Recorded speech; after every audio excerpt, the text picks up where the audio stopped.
Olá, mulheres! Bom, estamos aqui juntas mais uma vez para meditarmos naquilo que o Senhor deixou escrito nas Escrituras. E hoje eu trouxe vocês aqui para dentro do meu escritório, nesse lugar que o Senhor já falou muito no meu coração. E eu até indico você a ter um lugar dentro da sua casa onde você possa ter mais intimidade com Deus, sem distrações. E esse lugar aqui em casa é o meu escritório, mas um outro lugar também que eu amo muito de estar a sós com Deus é dentro da minha sala, ali na mesa de centro, e o Senhor fala comigo ali. Então você precisa ter um lugar assim separado dentro da sua casa para que você possa estar a sós com Deus, sem que ninguém te incomode, sem que ninguém te atrapalhe. E esse mês, né, começando, mês de novembro, e o Senhor tem palavras pontuais para nós nesse mês, e uma palavra de Deus que vai nortear esse mês é o preparo, a preparação. O Senhor, Ele está preparando algumas mulheres, o Senhor está preparando algumas pessoas para elas serem lançadas no próximo mês para o ano de 2025. E algumas pessoas já confirmaram essa palavra, porque essa palavra tem endereço certo. Ela é para todas? Não, mas para muitas. O Senhor, Ele tem pressa, né, em cumprir alguns dos propósitos dele, e eu vejo algumas mulheres sendo preparadas nesse mês para serem sacadas da aljava de Deus. E é sobre isso que nós vamos falar nesse vídeo. E fique aí até o final, porque eu creio que Deus vai falar com você. Você é uma lança, você é uma flecha que está escondida dentro da aljava de Deus.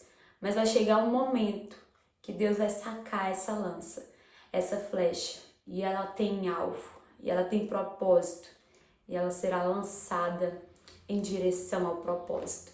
Então, vamos lá meditar nessa palavra, nesse texto, que muito tem a nos abençoar e nos ensinar.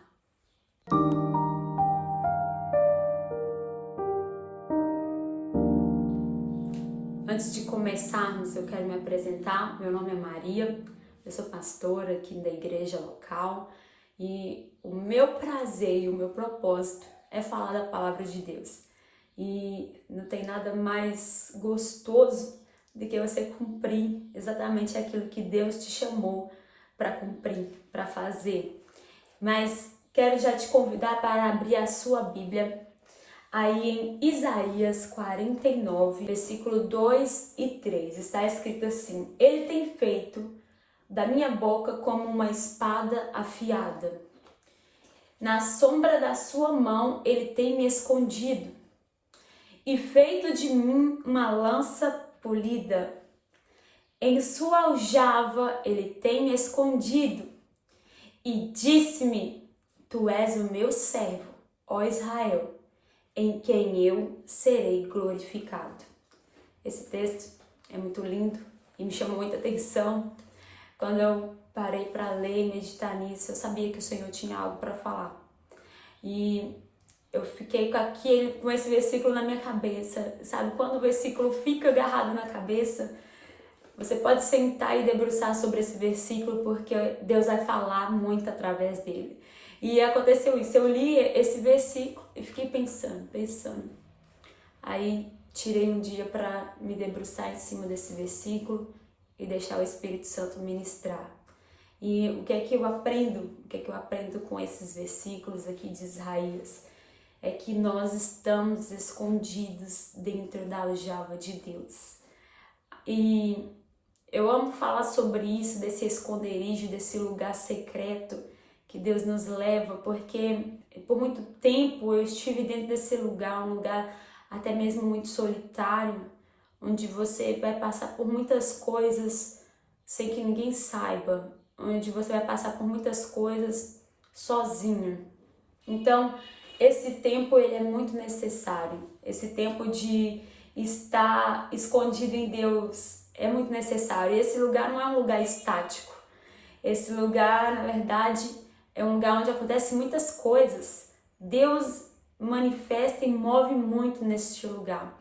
no lugar esconderijo, no lugar secreto. Quando nós permitimos, nesse lugar Ele molda o nosso caráter, nesse lugar Ele transforma, nesse lugar Ele faz exatamente o que é necessário. Né? Neste lugar vai haver um amadurecimento exponencial. Neste lugar, o lugar secreto, o esconderijo de Deus, a aljava de Deus, é como uma panela de pressão. A gente põe na panela de pressão para que o alimento cozinhe mais rápido. Às vezes Deus nos põe dentro da panela de pressão para que a gente amadureça mais rápido, né? Então, o Senhor, Ele faz isso comigo e com você. Nesse lugar também vão ser alinhadas a nossa vontade com a vontade de Deus, né? E eu tenho falado sobre isso e esses dias, né, veio uma direção para explicar melhor o que é você estar alinhada com a vontade de Deus. Vamos usar aqui um exemplo da vestimenta. Às vezes nós queremos vestir uma roupa que ela vai mostrar mais, né? Vai valorizar mais nosso corpo e vai mostrar nossas curvas, aquilo que a gente tem de melhor, né? E às vezes nós queremos usar essa roupa. E daí que às vezes essa não é a vontade de Deus. Mas tem dias que a gente quer usar uma roupa decente, a gente quer usar uma roupa modesta, discreta, e daí que essa vontade está alinhada com a vontade de Deus. Então, o que é a gente alinhar a nossa vontade com a vontade de Deus? É ter a mesma vontade que a vontade de Deus. Estar alinhada com a vontade de Deus é quando eu desejo cumprir exatamente a vontade de Deus, por vontade própria. Nesse lugar secreto com Deus, a nossa vontade vai ser alinhada com a dele. E deixa eu te dizer uma coisa, não pule etapas, não negligencie esse lugar, o lugar secreto. Eu vejo algumas pessoas querendo subir 2 degraus de uma vez. Suba um de cada vez. Deixe que Deus te molde, deixe que Deus faça a obra dele por completo na sua vida. Você não precisa querer avançar aquilo que Deus ainda não avançou. Você não precisa querer se apressar para aquilo que Deus ainda não apressou. Então ande no tempo de Deus. Se Deus está te chamando para estar no anonimato, se Deus está te chamando para estar no lugar secreto, se Deus está te chamando para estar nesse lugar onde parece que você está sozinho, onde que nada acontece, se Deus está te chamando para esse lugar, então aguente, porque Ele tem algo para fazer ainda nesse lugar. Algumas pessoas insistem em pular de fase, então Deus permite que ela não cresça. Geralmente quando nós estamos nesse lugar, às vezes nós vamos querer exposição e Deus vai nos chamar para estar no banco, né? Às vezes nós vamos querer estar com o microfone na mão e Deus nos chama para ouvir, não falar.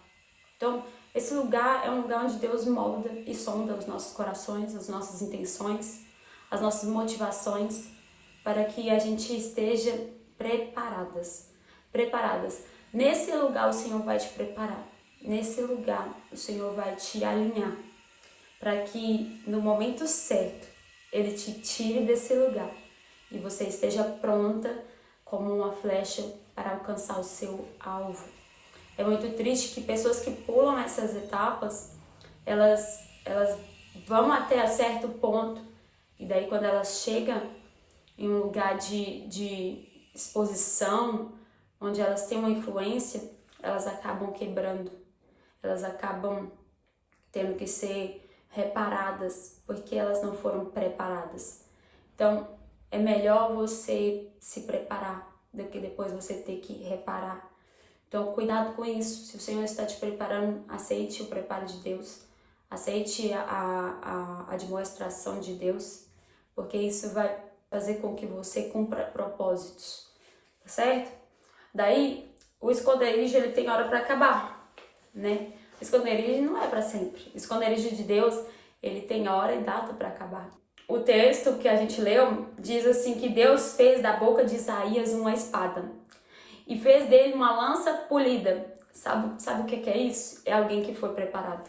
É alguém que está preparado. Ele não vai ficar muito tempo na aljava de Deus, porque ele já está pronto. Ele já está polido. Ele já está apto. Então, essa pessoa que está preparada, ela tem hora marcada para sair da aljava de Deus. Então, uma hora essa lança ela é sacada da aljava de Deus e ela vai cumprir exatamente o seu propósito. Você talvez esteja escondido, mas se você estiver se preparando, vai chegar a sua hora de ser lançado. Se você estiver se preparando e deixando que Deus te prepare, vai chegar a hora de você ser sacado da aljava de Deus. A boca de Isaías, vai dizer aqui que era uma espada e ele uma lança polida. Então já fala qual que é o propósito. Ora, a espada afiada é a palavra de Deus. E a lança, ela tem um alvo. Então o propósito de Isaías era pregar a palavra de Deus e ele tinha um alvo, que era Israel. Então você pode dizer assim, ai Maria, eu não sei qual que é o meu propósito. Mas eu te digo, o seu propósito é ser íntima de Deus. O seu propósito é ser íntima de Deus. Quando você for íntima de Deus, você vai descobrir o seu propósito. Porque algumas pessoas falam assim, quando eu souber qual que é o meu propósito, eu vou ser íntima de Deus. Mas na verdade é o contrário. Você precisa ser íntima de Deus primeiro. E aí, no meio do caminho, ele te fala qual que é o propósito. Ele te revela, ele te norteia. Uma outra coisa muito legal é que a nossa mala aponta o nosso destino. Já percebeu que a sua bagagem, ela aponta para o seu destino? Se você colocar só roupas de frio, aponta que você está indo para um lugar frio. Se você colocar roupas de praia, aponta que você está indo para a praia. Então, costuma ser assim também na nossa vida espiritual, no nosso chamado. Aquilo que você tem na sua bagagem, aquilo que você tem na sua mala, aponta para o seu destino, aponta para o seu propósito. Às vezes, você que teve um casamento restaurado, reconciliado, isso aponta para um ministério de casais, onde casais vão ser reconciliados através da sua história. Às vezes você enfrentou um luto, uma depressão, e isso aponta para um propósito onde você vai trabalhar com pessoas que estão passando por isso e vai apontar um caminho para elas. Então, aquilo que você tem na sua bagagem, na sua história, isso aponta o seu destino, isso aponta o seu propósito. Aquilo que você é boa no seu cotidiano, aquela habilidade que você tem, isso aponta para o seu propósito, Você lembra de Davi? Eu amo essa história porque Davi, quando Golias estava afrontando o povo de Israel, Davi chega para o rei Saul e fala, olha, quando eu cuidava das ovelhas de meu pai, eu matei um urso, eu matei um leão. Lá no cotidiano de Davi, ele matou um urso, ele matou um leão. Só que o que ele não sabia, que aquilo era um treinamento de Deus. Aquilo que ele fazia no cotidiano dele, era Deus preparando ele para algo ainda maior que viria. Então, quando é posto naquele cenário, onde um gigante está afrontando as ovelhas de Israel, ele já havia sido preparado para isso, lá na sua vida cotidiana, lá no seu pasto, onde ninguém estava vendo, mas Deus estava preparando ele para que agora, ali de frente para o gigante, ele pudesse defender as ovelhas de seu Pai Celestial, para que agora ele pudesse defender as ovelhas de Israel, enfrentando todos os exércitos que se levantassem contra Israel. Então, na sua vida cotidiana, no seu dia a dia, no seu normal aí, no seu ordinário, você tem enfrentado ursos e leões. Saiba que isso é só Deus te preparando para os gigantes e os exércitos que você ainda vai enfrentar em nome do Senhor amanhã. Então, o Senhor, ele age dessa forma, ele nos prepara para que a gente possa cumprir os propósitos dele. O que eu entendo também é que a gente tem algumas habilidades e outras o Senhor que dá, mas eu vejo algumas pessoas que elas não se preparam, elas esperam apenas aquilo que Deus vai derramar. E os antigos diziam assim, esforça-te que eu te ajudo. Então, a gente precisa fazer a nossa parte. Tem coisa que o Senhor vai derramar, milagre, cura, libertação, salvação, isso aí é com Deus. Mas ir para a palavra de Deus, meditar, orar, jejuar, isso é a minha parte, Estudar, fazer um curso, isso é a minha parte. Então eu tenho que me preparar também. Deus, ele vai me preparar, mas eu também preciso me preparar. Numa seleção é escolhido quem estiver mais capacitado, e assim também é no reino de Deus. O Senhor, Ele não vai colocar qualquer pessoa para falar, para pregar, para estar à frente de alguma liderança. Então a gente precisa nos preparar. Naquilo que nos cabe, isso nós precisamos fazer. E aquilo que cabe ao Senhor, isso Ele vai fazer. Agora, para terminar essa palavra, eu ainda volto ali no texto e quero te lembrar qual que é o propósito de tudo isso. Por que o Senhor te leva para o esconderijo? Por que o Senhor te prepare? Por que nós temos que nos preparar? Porque isso vai ser para glorificar o nome do Senhor. Isso vai ser para a glória de Deus. Olha, não confunda as coisas pensando que tem a ver com você, tem a ver com o quanto você é boa, tem a ver com o quanto você sabe falar, com o quanto você é eloquente, com o quanto você é boa na comunicação ou o quanto você é bonita. Não tem nada a ver com isso. Tem a ver com glorificar o nome do Senhor, para que toda língua confesse que Jesus Cristo é o Senhor, é para a glória dele. Não é sobre mim, não é sobre você, é sobre o reino, é sobre Jesus. Então, algumas pessoas, elas são preparadas, o Senhor coloca ela em alguns lugares de destaque e ela recebe os aplausos e a glória para ela. Ela não entendeu que o Senhor colocou ela naquele lugar para que ela pudesse glorificar o nome dele. Então, o Senhor, ele vai te preparar, ele vai te sacar da aljava dele, sim. Ele vai te colocar em posições de influência, onde as pessoas vão ouvir o que você tem a dizer. Mas quando isso acontecer, lembre-se quem te colocou lá e por que te colocou lá, para que você pudesse glorificar o nome dele e que outras pessoas também pudessem glorificar o nome dele. Então, é para a glória de Deus, né? Daí aqui o texto, ele vai dizer assim: tu és o meu servo, ó Israel, em quem eu serei glorificado. O Senhor vai ser glorificado através da sua vida. O Senhor vai ser glorificado através da sua vivência. O Senhor vai ser glorificado através daquilo que Ele vai fazer na sua vida. Eu amo isso porque o nome do Senhor vai ser glorificado através de nós sem a gente nem precisar de falar. A nossa vida, com a nossa transformação, com o nosso caráter, com o nosso comportamento. Isso já vai glorificar o nome do Senhor. Que você esteja alinhada de tal maneira que as pessoas, ao olhar para a sua vida, elas possam glorificar o Senhor, perceber que você glorifica Ele com a sua maneira de viver. E eu quero liberar uma palavra sobre você. Eu quero liberar um crescimento exponencial de Deus na sua vida. Eu quero liberar um tempo de ser sacado da aljava de Deus. Eu quero liberar sobre você um tempo de cumprimento de propósitos. E eu libero que Deus será glorificado através da sua vida. Que você seja abençoado com essa palavra. Que você venha deixar que o Espírito Santo te prepare, te alinhe. Que você também venha fazer a sua parte nessa preparação. Para que quando você for sacado da aljava de Deus, você venha cumprir o propósito. Então, eu te abençoo com essa palavra, que você possa ser uma lança, uma flecha sacada da aljava de Deus. Deus te abençoe e até o próximo vídeo.